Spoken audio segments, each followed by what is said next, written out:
I am continuing in my reading. What I'm doing in this series is to read through the entire standard works of the Church of Jesus Christ of Latter-day Saints. This consists of the Bible, the Book of Mormon, the Doctrine and Covenants, and the Pearl of Great Price. I am continuing reading in a chronological order, according to event, not according to publication or volume.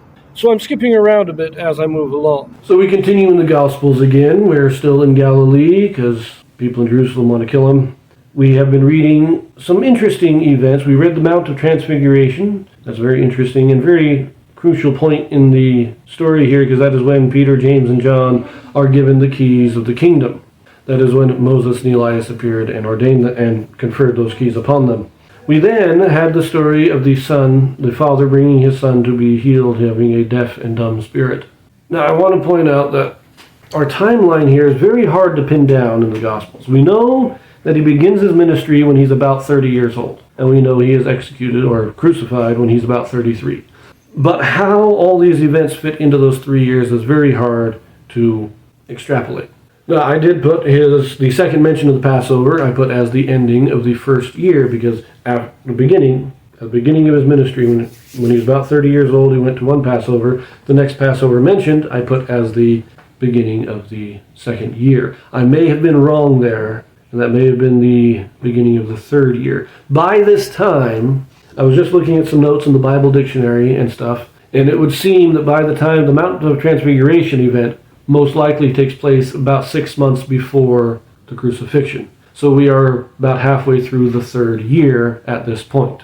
So that is how our timeline is moving forward. Now in this video we are going to read in all three of the synoptic gospels again. And this time we're going to start in Mark, then read Luke, and then Matthew.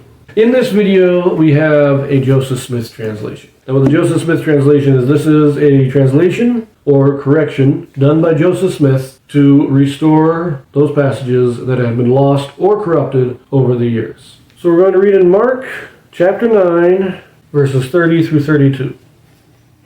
And they departed thence and passed through Galilee, and he would not that any man should know it. For he taught his disciples, and said unto them, The Son of Man is delivered into the hands of men, and they shall kill him. And after that he is killed, he shall rise the third day. But they understood not that saying, and were afraid to ask him. Now remember, this is just after the Mount of Transfiguration. He promised Peter the keys of the kingdom. About a week later, Peter, James, and John are ordained or conferred the keys from Moses and Elijah. They come down, they do heal the one guy's son.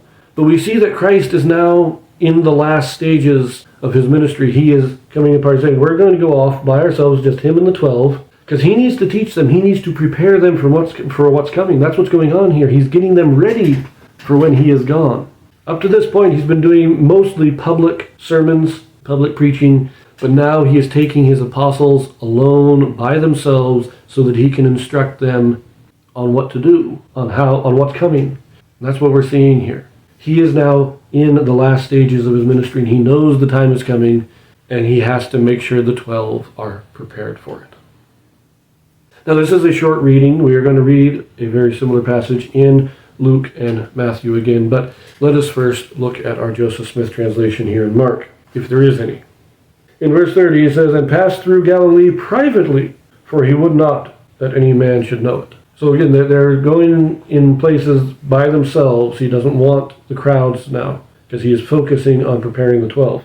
Now in verse 31, we just changed the first word there. Instead of for he taught his disciples, it's and he taught his disciples. That actually does change the meaning a little bit, because as like I'm saying, this is what he's doing. He's preparing them. So he takes them off into a solitary place where he can instruct them specifically on what they're going to be doing to take over after he is gone. So now, let us read this again in Luke. Luke chapter 9, verses 43 through 45.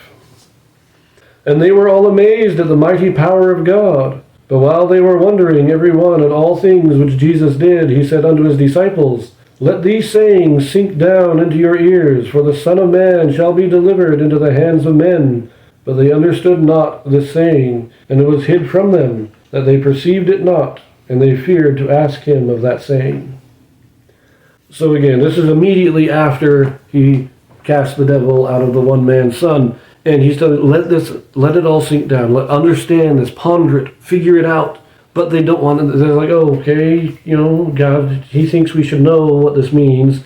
And so if we ask him about it, we're kind of showing that we're all a bit dense. And so they don't want to ask him about it because they don't want to show their own ignorance. It's kind of funny. It was mentioned in Mark as well, but I think it's kind of funny that they're scared to ask him what the meaning is. And I do think it is more like Christ expects us to know, and we don't know, but if we ask him, he'll know that we don't know, and it's just kind of funny. But is there a Joseph Smith translation here for Luke? In verse 44, it renders this, "Let these sayings sink down into your hearts, for the Son of Man shall be delivered into the hands of man." Now that makes more sense. Instead of sink down into your ears, let it sink down into your hearts. He's telling them to ponder it. I'm not just saying understand it, but keep it with you. Make sure it's part of you so that when things do transpire, you will understand it in the future. But now, let us read in Matthew. This is Matthew chapter 17, verses 22 through 27. "And while they abode in Galilee, Jesus said unto them, The Son of Man shall be betrayed into the hands of men, and they shall kill him, and the third day he shall be raised again. And they were exceeding sorry." That was the same thing that we read in Mark and Luke. This is an extremely condensed version here. I'm going to die, they're sorry about it, and that's about it. We don't get any of the other details about them being in a solitary place, about them not wanting to ask about it, all that. Just nice and short. But we're going to read a little bit more here, just because the video is not too long. We want to finish the chapter out, I do believe. So let us finish this. "And when they were come to Capernaum, they that received tribute money came to Peter and said, Doth not your master pay tribute? He saith, Yes. And when he was come into the house, Jesus prevented him, saying, What thinkest thou, Simon? Of whom do the kings of the earth take custom or tribute? Of their own children, or of strangers? Peter saith unto him, Of strangers. Jesus saith unto him, Then are the children free. Notwithstanding, lest we should offend them, go thou to the sea, and cast an hook, and take up the fish that first cometh up. And when thou hast opened his mouth, thou shalt find a piece of money. That take, and give unto them for me and thee." I like this portion, because this is, the people come to Peter. They don't go to Christ. They come to Peter, because he's the head of the apostles. Even now, people recognize him as kind of the leader of the apostles. And they ask him, aren't you going to pay tribute? And Peter, he's a good citizen. Sure, of course we're going to pay tribute. And he goes in and says, Christ, they want the tribute money. Christ, wait a minute, what are you talking about? We don't pay tribute. We're not of that order. We're not supposed to be paying tribute. So that's okay. They're going to complain. So go do your fishing and get them tribute. I do like the story. Christ really is saying that he doesn't need to pay tribute. It's fun. But I'm going to leave that there. Let's go to the Joseph Smith translation. We have a few here. In verse 24, we just take out the word money, so it's they that receive tribute.